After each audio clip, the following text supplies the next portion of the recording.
Hello mga kaugmad, another day, another recipe. For today's video ay gagawa tayo ng soy sauce chicken. So gumamit ako ng 1/2 of chicken here at saka nilinisan ko.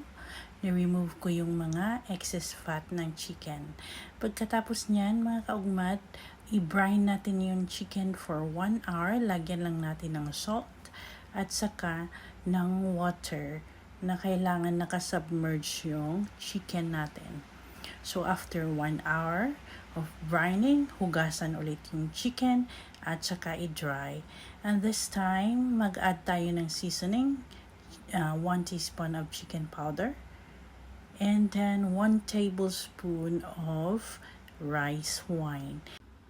Pagkatapos, ating i-massage yung ating chicken ng mabuti para ma-absorb ang mga seasonings.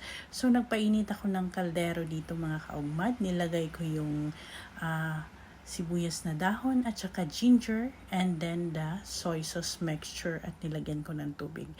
By the way mga kaugmad, yung soy sauce mixture madali lang yung gawin pero hindi ko na naipakita dito kasi ibang video ang gagawin ko para gumawa ng soy sauce mixture. So yan, nilagay ko na yung chicken and boil it for 15 minutes and after 8 minutes, kailangan baliktarin yung chicken para yung both sides ma-absorb yung soy sauce. So after 15 minutes, turn off the fire. Just leave the chicken there for 1 hour or even overnight para ma-absorb yung lasa ng soy sauce, ma-absorb ng chicken. So ayan, kinat na natin yung chicken at saka i-plating na natin mga kaugmad. So yan, napakasarap ng soy sauce chicken.